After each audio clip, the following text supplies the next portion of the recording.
Hello students, कैसे हैं आप लोग। आई एम अभिषेक सक्सेना और हम लोग आज देखने वाले हैं new chapter that is derivative for class 11 and 12 combination में। बच्चों, हमारी जो सीरीज चल रही है मैथ्स की वो इसलिए है ताकि अगर 11th में आपने मैथ्स नहीं पढ़ा तो 11th और 12th का कॉम्बिनेशन में आप 12th में अच्छे मार्क्स स्कोर कर सको, मतलब 12th बोर्ड के लिए। तो पर्टिकुलरली हमारा जो सीरीज है ये मैथ्स का, इट इज ओनली मतलब most of the part is for board purpose. इसमें थोड़ा बहुत आपको कॉम्पिटिटिव में मदद मिल जाएगी, बट मेनली ये बोर्ड्स के लिए हेल्प करेगा आपको बेसिक से, मतलब 11th 12th कॉम्बिनेशन में हम चैप्टर पढ़ रहे हैं। जैसे कि हमारा चैप्टर है डेरिवेटिव। 12th में हमारा directly derivative of composite function से स्टार्ट होता है, लेकिन वहां से करूंगा तो आपको कुछ समझेगा नहीं, इसलिए हम बेसिक से स्टार्ट करें। बस एक पॉइंट मैंने यहाँ से ओमिट कर दिया डेरिवेटिव का। डेरिवेटिव का फर्स्ट प्रिंसिपल होता है means how to find out derivative by using limit, जो उसका बेसिक प्रिंसिपल है जिसकी वजह से ये हमें फॉर्मूलेस मिले, तो वो हम नहीं पढ़ रहे हैं बिकॉज आपके सिलेबस से लिमिट को हटा दिया गया है बच्चों। तो ठीक है, हम डेरिवेटिव्स को डायरेक्टली स्टार्ट करते हैं कि डायरेक्ट फॉर्मूलास। बहुत ही सिंपल चैप्टर है, आपको फॉर्मूलेस याद करने हैं, उसे कैसे अप्लाई करना है वो मैं कुछ एग्जांपल से आपको बताऊंगा तो ऑटोमेटिक पूरा समझ जाएगा। चलो, तो ये कितने 12 और 11 फॉर्मूलेस है हमारे पास में बेसिक डेरिवेटिव के।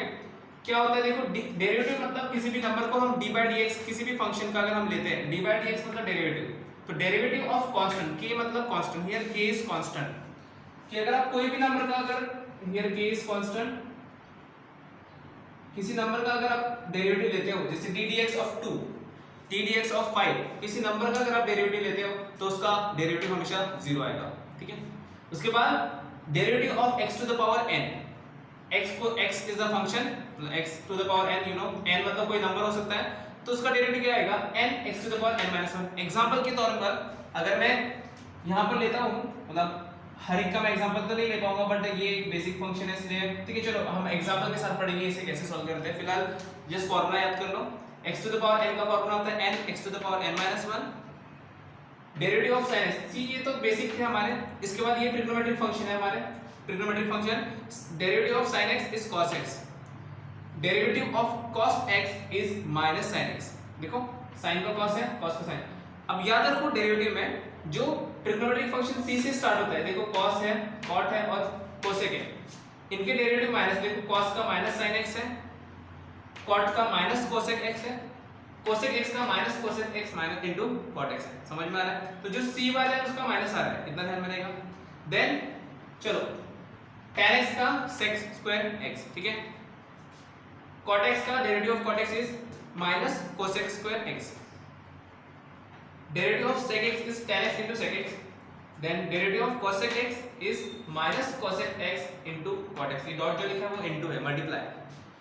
अब देखो आप इनको याद करने के लिए कॉम्बो में याद करो, कॉम्बो में मतलब 2 in 1 एक साथ याद करेंगे तो जल्दी याद होगा। sin cos उल्टा पुल्टा दिखता है, देन tan cot को साथ में याद करना तो जल्दी याद हो जाएगा। tan का sec स्क्वायर x है, ये cot है, cot के साथ c आएगा माइनस cosec स्क्वायर x। समझ में आया तो याद हो जाएगा जल्दी। अब इन दोनों का sec x and cosec x का जल्दी याद करो साथ में, sec x is tan x into sec x, cosec x minus cosec x into cot x। समझ में आ रहा है? ठीक है, एक और चीज आप भी देख सकते हो कि यहाँ पर भी c के साथ c आया, यहाँ पर नहीं आया बट इसमें c के साथ c आ रहा है, यहाँ पर भी c के साथ c में आ रहा है। ठीक है, ये भी प्लस पॉइंट। अब ये जो फंक्शन है दिस आर लॉगरिथमिक फंक्शन, इसमें लॉग आता है, d dx of derivative of a to the power x। तो a क्या रहेगा, कोई नंबर रहेगा, a इज कांस्टेंट, यहाँ पर a कुछ नंबर रहेगा, देखो a इज कांस्टेंट, यहाँ पर a कांस्टेंट है और पावर में x चला गया, पावर में x चला गया तो it is a logarithmic function, तो इसका डेरिवेटिव होता है a to the power x log a। बात समझ में आई? अब यहाँ पर तो सिर्फ फॉर्मूला है, ये याद करना है आपको सिर्फ। Then derivative of e to the power x is equals to e to the power x। तो e to the power x कहीं पर भी दिखा तो उसका डेरिवेटिव भी वही होता है और इंटीग्रेशन भी वही होता है, याद रखना। Then lastly derivative of log x, अगर log x आता है तो उसका आंसर आएगा 1/x। इसे कैसे सॉल्व करते हैं हम एग्जांपल से समझेंगे, बट फिलहाल पहले इसको नोट करो और इसको याद करने की कोशिश करो, दो दो करके याद करो, पूरे याद हो जाएंगे इजीली। ठीक है, okay, so will start with the questions. और सबसे बेसिक हमारा फॉर्मूला जो कि सभी में हम यूज करते हैं, लिमिट्स में भी हम इसी को यूज करते हैं कि कोई फंक्शन है y, just let us consider y, मतलब एक कोई फंक्शन है इज इक्वल्स टू, उसमें दो टर्म है u प्लस v, कोई भी दो टर्म हो सकते हैं, x y z कुछ भी हो सकता है। तो अगर प्लस है और हमने y का डिफरेंशिएशन लिया, मतलब d dx ऑफ y लिया है, तो इन दोनों के ऊपर डिफरेंशिएशन लगेगा, u का डिफरेंशिएशन आएगा du by dx plus dv by dx। तो इसको हम एग्जांपल से समझते हैं। देखो ये हमारे पास एक पॉलिनोमियल दिया हुआ है, एक एक्सप्रेशन दिया हुआ है, इसमें टर्म्स है 1 2 3 तीन टर्म है हमारे पास में, लेकिन इसे सॉल्व करने के लिए आपको बेसिक फॉर्मूलेस याद होंगे तभी आप इसको सॉल्व कर सकते हो। अभी जो मैंने लेवल फॉर्मूलेस लिख कर दिया आपको वही हमें यूज करना है। चलो मैं इसको y मान लेता हूं, y = x to the power 4 minus 2 sin x plus 3 cos x ऐसा बोलता हूं, ठीक है? ये समझ में आ गया इतना? अब मैं यहां पर applying differentiation to both the side ऐसे लिखना पड़ता है, applying differentiation to both the side, applying differentiation to both the sides. Normally कोई लिखता नहीं बट लिखोगे तो अच्छा है, सिस्टमैटिक से सही तरीका है इसका, ये सही तरीका है। तो ये हो जाएगा dy by dx, ये हो गया dy by dx is equals to, पहले अब इस टर्म पे लगेगा, मैंने माइनस ही ले लिया था पहले, ओके चलो मैं इसको प्लस कर देता हूं कि प्लस पे ये, तो d dx of x to the power 4 मतलब पहला डिफरेंशिएशन पहले टर्म पे लगा दिया, फिर प्लस साइन है, यही हमारा रूल था कि अगर प्लस है तो प्लस रहेगा, डिफरेंशिएशन सेकंड टर्म पे d dx of 2 sin x plus d dx of 3 cos x। यहां तक समझ में आया? क्या किया मैंने, सिर्फ डिफरेंशिएशन सभी टर्म पर अप्लाई कर दिया है। अब डिफरेंशिएशन सॉल्व करने की बात आती है, तो देखो ये x to the power n का फार्मूला मैंने लिखा कर दिया है आपको शायद सेकंड नंबर का। तो क्या आता है x to the power n में differentiation of x to the power n, n x to the power n - 1 आता है। देखो आप ध्यान से देखेंगे, n क्या है हमारे यहां पर 4, तो ये हो जाएगा 4 x टू द पावर 4 - 1। ध्यान में आ रहा है? क्या लिखा था, d dx of x to the power n is n x to the power n - 1, इस तरीके से फॉर्मूला इसका, ठीक है? चलेगा? ओके, सो प्लस, अब देखो क्या होता है, मैंने शायद लिमिट्स के लेक्चर में भी आपसे कहा था कि कोई भी कांस्टेंट टर्म अगर फंक्शन के पहले होता है तो कैलकुलस में हम उस कांस्टेंट को उस कैलकुलस के बाहर निकाल देते हैं, चाहे वो लिमिट हो, डेरिवेटिव हो, इंटीग्रेशन। तो यहाँ पर ये जो 2 है ये कांस्टेंट है, तो ये डेरिवेटिव के बाहर चले जाएगा, उसका डेरिवेटिव नहीं होता है, याद रखना। सिर्फ 2 लिखा होता, सिर्फ 2, तो उसका डेरिवेटिव मैंने लिखा कर दिया कि डेरिवेटिव ऑफ कांस्टेंट इज 0, लेकिन 2 के साथ में ये पूरा फंक्शन है, x लिखा है वहां पे, तो 2 को हमें बाहर निकालना पड़ेगा और sin x का आएगा आंसर। समझ में आया क्या? तो मैं लिखता हूं इसको 2 into d dx of sin x। d dx of sin x हमने पढ़ा है फॉर्मूले में ही, cos x होता है, प्लस यहां पर भी 3 बाहर निकाल लेता हूं, 3 d dx of cos x। समझ में आया इतना? कोई डिफिकल्टी इसमें? मेरे ख्याल से तो इजी है, बहुत ही आसान तरीके से समझाया। देन यहां पर आएगा 4 x to the power 3 मतलब 4x³ हो गया ये, प्लस 2 into sin x का डेरिवेटिव बच्चों मैंने फॉर्मूले में लिखा है cos x होता है, तो हो जाएगा 2 cos x, समझ में आया? प्लस 3 cos x का डेरिवेटिव मैंने लिखा है minus sin x, do you remember? मैंने लिखा है माइनस sin x, है ना? cos x का मैंने मतलब जितने भी c वाले हैं ट्रिग्नोमेट्रिक फंक्शन उनका डेरिवेटिव माइनस में आता है, तो cos x का क्या आता है, minus sin x, sin x का cos x आता है, cos x का माइनस sin x। तो अब हो गया बस आंसर, आपको फाइनल आंसर लिखना है। यहाँ पर क्या आएगा, dy by dx, so 4x³ plus 2 cos x minus 3 sin x। ठीक है, ये चीज आपने कभी-कभी फिजिक्स में और केमिस्ट्री में भी अप्लाई की है, कुछ जगह पे वेक्टर्स में शायद अप्लाई किया था, वेलोसिटी निकालते वक्त आपने अप्लाई किया था, फिजिक्स में आपने कहीं पे इसे अप्लाई किया है। बट अब हमें थोड़े हार्ड क्वेश्चन भी करने हैं। ये प्लस का हो गया, वैसे ही माइनस का देखो, अगर y = u - v है तो अगर माइनस रहेगा तो माइनस कैसे सॉल्व होगा, मतलब dy by dx = du by dx minus dy by dx। जैसे यहाँ प्लस था तो हमने प्लस किया, माइनस रहेगा तो माइनस, प्लस में प्लस, माइनस में माइनस। प्रोडक्ट में ऐसा नहीं होता, प्रोडक्ट के लिए अलग रूल है, वो हम आगे देखेंगे, बट प्लस वाले आपको समझ में आ गया। और डिफिकल्टी प्लस में अब हम माइनस की बात करते हैं। यहाँ पर मैं फिर से इसको y ले लेता हूँ, y = log x minus 2 tan x, ठीक है? कोई डिफिकल्टी यहाँ पर? डिफिकल्टी? ओके, चलो अब यहाँ पर मैं ले रहा हूँ applying differentiation both the side. मैं लिख नहीं रहा, लेकिन आपको लिखना है applying differentiation to both the side. ये हो जाएगा dy by dx। अब dy by dx लिए है तो पहले टर्म को भी डिफरेंशिएशन करना पड़ेगा, सेकंड टर्म को भी, बीच में माइनस आएगा। बात समझ में आ रही है? तो ये हो जाएगा d dx of log of x minus d dx of 2 tan x। ये बहुत ही सिंपल तरीके से एक स्टेप में बता रहा हूं मैं आपको, तो बहुत सिंपल समझ में आ रहा होगा। log x का डेरिवेटिव मैंने आपको बताया 1/x होता है, फार्मूला चेक करो, log is the derivative of log x 1/x I think, तो ये हो गया 1/x माइनस, अब यहाँ पर 2 कांस्टेंट है, 2 डेरिवेटिव के बाहर आएगा, that is 2 dx of tan x, है ना। जो कांस्टेंट होता है उसको आपको डिफरेंशिएशन के बाहर लाना होता है, ठीक है। अब ये हो गया 1/x माइनस 2 tan x का डिफरेंशिएशन क्या बताया मैंने, क्या होता है डिफरेंशिएशन, फॉर्मूला चेक करो क्या होता है tan x का डिफरेंशिएशन, sec स्क्वायर x होता है, तो यहाँ पर आएगा sec स्क्वायर x, तो ये हुआ हमारा answer dy/dx is equals to 1/x minus 2 sec square x। क्या बात समझ में आ रही है। ये बड़ा ही आसान, मतलब बहुत सिंपल तरीके से बताया, ये बेसिक है, इजी है, ऐसे ही धीरे धीरे करेंगे तो हमें पूरा डिफरेंशिएशन समझ में आएगा। क्लियर है यहाँ तक के।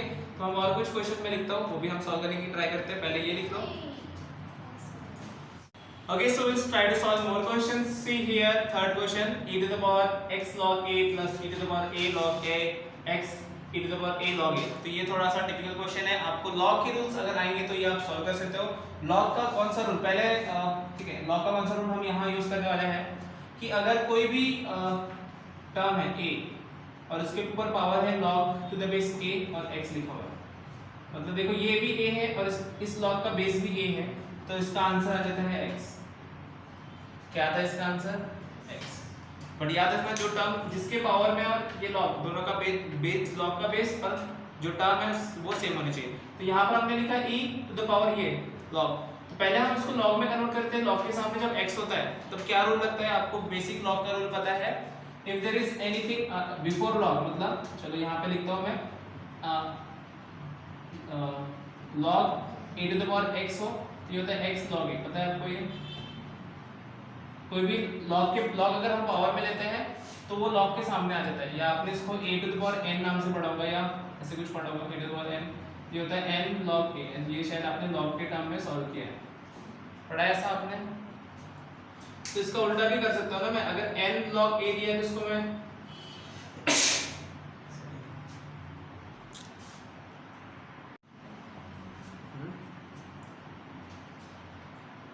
ओके सो मैं इसका रिवर्स भी कर सकता हूँ, जैसे कि n log a लिखा है तो मैं a का पावर बना सकता हूँ, यहाँ पर log a के सामने x लिखा है तो मैं x को a का पावर बना सकता हूँ कि नहीं बना सकता हूँ।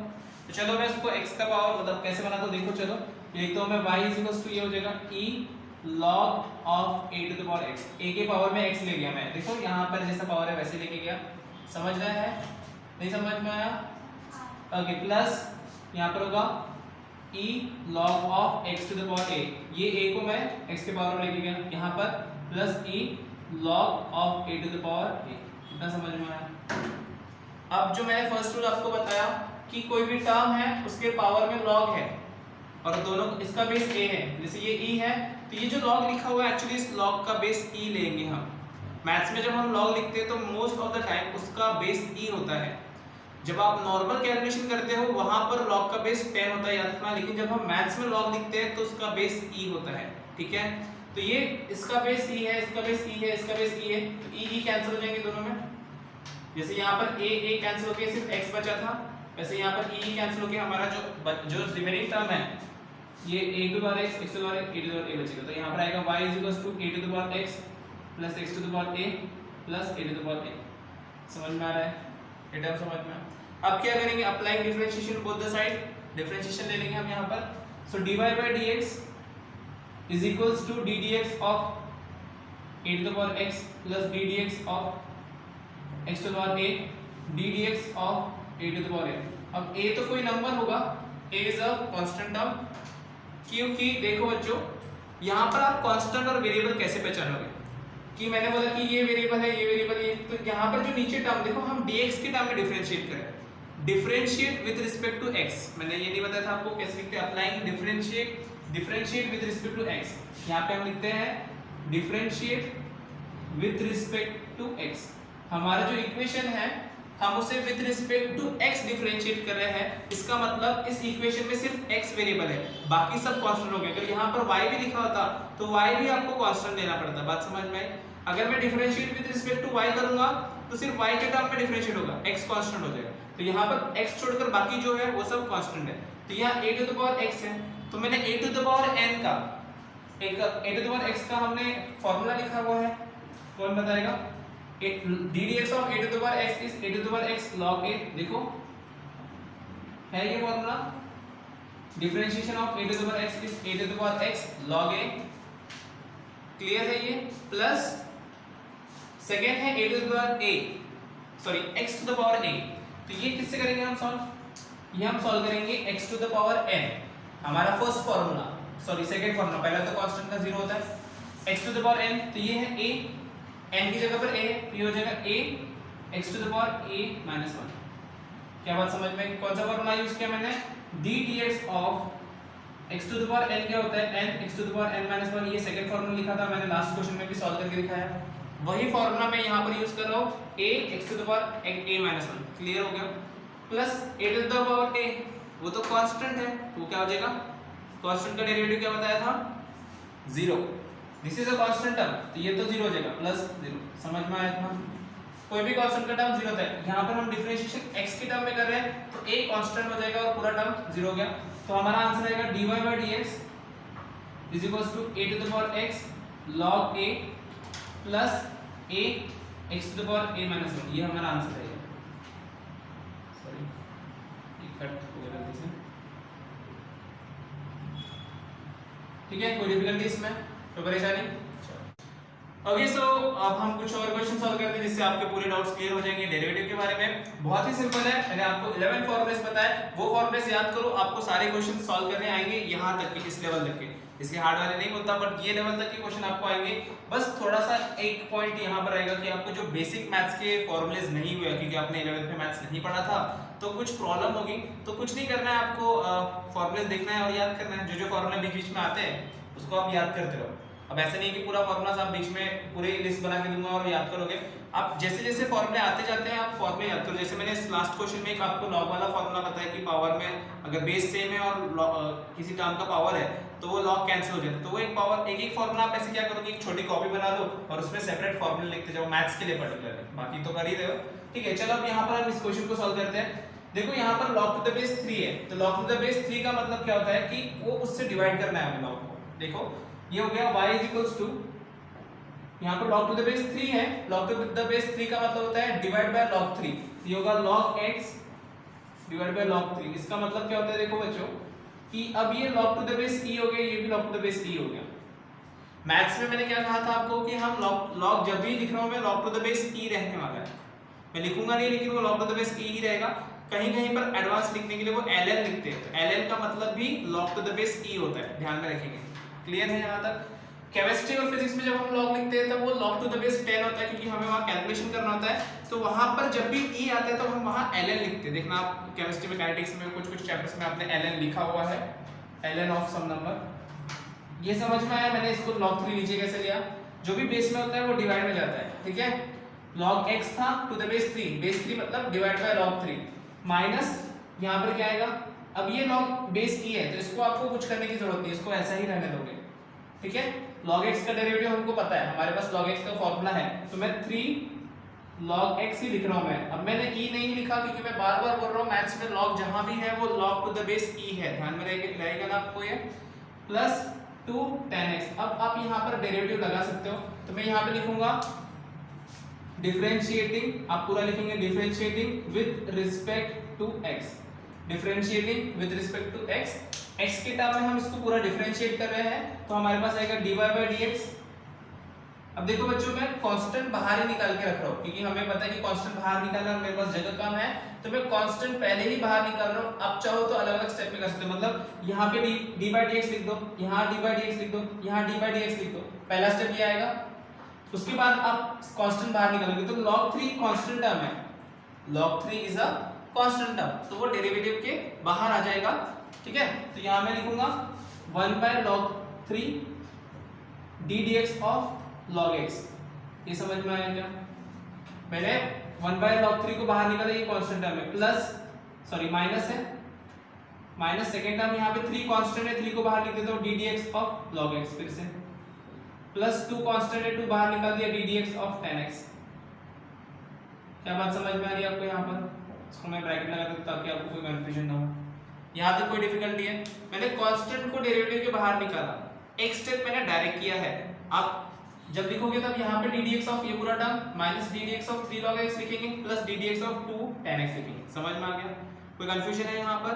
चलो अब बस आपको फॉर्मूला अप्लाई करना है। log x का क्या डिफरेंशिएशन का फॉर्मूला बताया था मैंने, 1 अपॉन x, तो यहाँ 1 अपॉन x आएगा 1 अपॉन x। tan x का क्या फॉर्मूला बताया, sec स्क्वायर x, ठीक है। तो हम यहाँ पर इसको सॉल्व करते हैं, कैसे आएगा देखो, मैं dy by dx 1 by log 3 को ऐसे ही रहने देता हूँ, log x का डेरिवेटिव आएगा 1 बाई x, माइनस 3 है इसका डेरिवेटिव आएगा 1 बाई x, यहाँ पर भी 1 बाई x ले लेता हूँ, प्लस 2 tan x का डेरिवेटिव है sec स्क्वायर x। समझ में आ गया, क्लियर है, कोई डिफिकल्टी यहाँ पर। चलो अब बस इसको आप फॉर्मेट में ला लो, कैसे आएगा, dy by dx is equal to आ जाएगा 1 by x log x minus 3 by x plus 2 sec square x। हो गया हमारा आंसर। बड़ा ही सिंपल तरीका है, बहुत आसान तरीके से आता है, स्टेप में सॉल्व करो, कोई डिफिकल्टी नहीं होती। ये बहुत ही सिंपल क्वेश्चन है, ये क्वेश्चन मतलब मोस्टली 12th में नहीं आते, बट आपको ये आएगा तभी इससे हार्ड लेवल का क्वेश्चन सॉल्व करना जमेगा। चलो अब हम सेकंड से क्वेश्चन सॉल्व करते हैं। अब देखो 1 बाई sin x लिखा है, 1 बाई sin x, तो हमारे पास 1 बाई sin x का कोई फॉर्मूला नहीं है।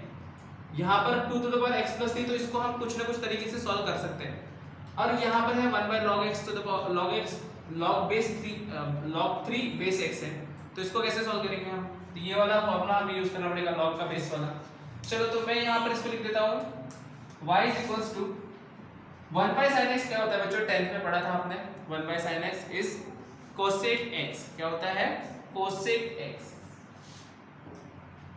क्योंकि हमारे पास में 1 बाई sin x का कोई रूल नहीं है, फॉर्मूला नहीं है, इसलिए मैंने cosec x किया, क्योंकि d dx of cosec x हमारे पास में फॉर्मूला है। क्या होता है, 1 बाई cosec x का minus cosec x into cot x formula है ना, डेरिवेटिव का फॉर्मूला मैंने निकाल के दिया है, plus 2 to the power x plus 3, तो ये भी हमारे पास है rule, a to the power x का फॉर्मूला लगेगा यहाँ पर। कौन सा फॉर्मूला लगेगा, a to the power x, तो ये भी चल जाएगा, लेकिन 1 बाई log का भी फॉर्मूला नहीं है, तो इसको हमें कुछ सिस्टमैटिक वे से लिखता हूं मैं, ये log 3 है और बेस x है, तो इसको डिवाइड बाय log x कर दूंगा मैं।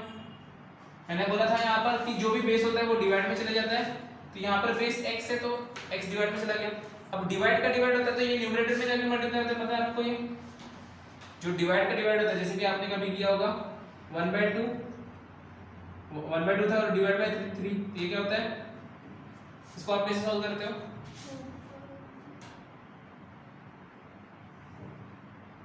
कैसे सॉल्व करते हो इसको, ऊपर 1/1 ले लेंगे, ये 1/1, नीचे 2/3, ठीक है, तो इनवर्स मल्टीप्लाई होता है 1/1 मल्टीप्लाई बाय 3/2, नीचे का ऊपर चले जाता है पूरा, तो वैसे ही यहाँ पर log x को मैं ऊपर ले जा सकता हूँ, तो ये हो जाएगा y is equals to cosec x plus 2 to the power x plus 3 plus log x divide by log 3।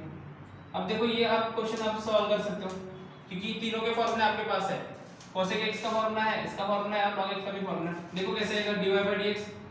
अब देखो मैं डायरेक्ट आंसर लिख रहा हूं बच्चों, इसमें कोई कांस्टेंट टर्म नहीं है, मैं cosec का डायरेक्ट डेरिवेटिव लिख रहा हूं, आपको स्टेप लिखना है यहाँ पर। आप लिखेंगे d dx of cosec x d dx of 2 to the power x plus 3 plus d dx of log x by log 3। समझ में आया, तो अब यहाँ पर कोई कांस्टेंट नहीं है, तो डायरेक्ट cosec का डेरिवेटिव आएगा, क्या है, minus cosec x cot x into cot x, ये हुआ पहला, बीच में प्लस है। अब ये देखो ये a to the power x की तरह दिख रहा है, किसकी तरह दिख रहा है, तो a to the power x का डेरिवेटिव क्या बताया था, a to the power x log a, तो यहाँ पर देखो ये है, तो ये इससे मैं लिखूंगा 2 to the power x plus 3 log 2। समझ में आ गया इतना, प्लस लास्ट है यहाँ पर देखो ये log 3 कांस्टेंट है, और log x हमारा जो, जैसे मैंने यहाँ पर ये टर्म था, ये वाला टर्म सेम है, ये टर्म और वो टर्म सेम है, इसका log क्या आया था हमारा 1 बाय x log x, क्या आया, सॉरी log 3 वाला कौन सा है हमारा, ये हमने गलत कर दिया थोड़ा सा, ये log 3 था, यहाँ पर 3 चाहिए बच्चों, यहाँ पे x नहीं है 3 है, सॉरी, ठीक है, ये 3 था, ये 3 था, ओके, यहाँ पर 3 था, चलेगा। अब यहाँ पर भी क्या होगा, क्या आएगा इसका, प्लस, यही आंसर आने वाला है, देखो यही था log x by log 3, यहाँ पर भी log x by log 3 है, सेम आंसर आएगा। आप क्या करेंगे, log 3 को बाहर निकाल देंगे, जैसे मैंने यहाँ बाहर निकाल दिया 1 by log 3 d dx of log x, log x का डेरिवेटिव क्या होता है 1 by x, तो 1 by x log 3। समझ में आया क्या, तो यहाँ पर भी मैं ऐसे लिख देता हूँ इसको, प्लस 1 by x log 3, तो यही हमारा फाइनल आंसर है, ठीक है, यही हमारा आंसर है। आप इसको सिस्टमैटिक सीधा सीधा लिखेंगे तो आपको अच्छा लगेगा, यहाँ पर जगह का मैं इसलिए मैं ऐसे लिख रहा हूँ, ठीक है, कोई डाउट है यहाँ पर, कोई डिफिकल्टी, यही हमारा फाइनल आंसर है। चलो इस क्वेश्चन को भी कर लेते हैं, 6 क्वेश्चन को, इजी है, यहाँ पर तो सब x का पावर है, तो कैसे करेंगे, dy by dx कांस्टेंट को मैं बाहर निकालता हूँ 2/3, सिर्फ x टू द पावर 9 को पावर हमारा डेरिवेटिव लगेगा। क्या फॉर्मूला है n x to the power n - 1, n क्या है यहाँ पर 9, तो यहाँ पर आएगा 9 x टू द पावर 8। समझ में आ रहा है कि मैंने कैसे लिखा, डायरेक्ट लिखा है मैंने, अभी आपको समझना होगा क्या था formula, ddx of x to the power n is n x to the power n - 1। बात समझ में आई? तो वही फॉर्मूला मैं यूज करूँ, आगे भी मैं वही फॉर्मूला यूज करूंगा। कांस्टेंट बाहर निकालेंगे -5/7, ये हो जाएगा 7 x टू द पावर 6, क्या आएगा यहाँ पर 7 x to the power 6 plus 6, यहाँ पर आएगा 3x², और x का डेरिवेटिव देखो क्या आएगा, x के लिए भी अगर मैं ये फॉर्मूला लगाता हूँ, x के लिए अगर मैं ये फॉर्मूला लगाता हूँ तो x का पावर क्या होता है 1, यहाँ पे आएगा 1 x का पावर 1 - 1, तो आंसर आएगा 1। समझ में? तो अगर डिफरेंशिएशन ऑफ x आता है, क्यों, पावर कितना है 1, पावर कितना है, अगर कुछ नहीं है मतलब पावर में कुछ नहीं है मतलब क्या होता है पावर 1, तो 1 सामने आ गया n x to the power n - 1, 1 - 1 कितना हो गया 0, तो x का पावर 0 हो गया। यहाँ पर x का पावर 0 मतलब 1 ही होता है ना, किसी भी नंबर का पावर 0 मतलब 1, तो यहाँ पर x का डेरिवेटिव आएगा -1। समझ में? क्योंकि वहाँ माइनस है, अगर प्लस होता तो प्लस आता। समझा इतना? इसको बस डायरेक्टली आप लिख लेंगे dy/dx इज इक्वल टू 2/3, इसको कैंसिल कर देते हो 3 हो जाएगा, तो यहाँ पर आएगा 6 x to the power 8, 7 cancel हो जाएगा, -5 x to the power 6 plus ये 3 6 18 x² -1, तो ये हुआ हमारा आंसर। ठीक है, तो देखो एक स्टेप में भी आंसर निकलता है, अगर आप समझ जाओ तो एक स्टेप में आंसर निकलता है। इसलिए मैथ्स मतलब मेरे हिसाब से कॉम्पिटिटिव में मैथ्स बहुत ही सिंपल होता है। अगर आपको बेसिक रूल्स आते हैं तो आप इजीली मैथ्स कॉम्पिटिटिव का सॉल्व कर सकते हो। तो बोर्ड के लिए आप तैयारी करो, कॉम्पिटिटिव इजीली हो जाएगी। ठीक है, तो यहाँ पर हम इस वीडियो को यहीं पर स्टॉप करते हैं। नेक्स्ट और भी जो पार्ट है इसका, जो आगे का लेवल है, वो हम नेक्स्ट वीडियो में अपलोड करूंगा मैं आपको। तो उसके लिए क्या करेंगे, जल्दी से इस वीडियो को लाइक करेंगे, चैनल को सब्सक्राइब करेंगे अगर आप नए हैं तो, और अगर आपने पहले से सब्सक्राइब किया तो थैंक यू वेरी मच, और अपने सारे फ्रेंड्स फैमिली के साथ शेयर करेंगे। लास्टली नेक्स्ट पार्ट देखना है तो उसके लिए आपको क्या करना पड़ेगा, बेल आइकन पे क्लिक करके नोटिफिकेशन ऑलवेज ऑन करो, तो जब भी मैं नेक्स्ट वीडियो अपलोड करूंगा तो आपको नोटिफिकेशन मिल जाएगा। ठीक है, तो फिर इसको नोट कर लो और फिर मिलते हैं नेक्स्ट वीडियो में।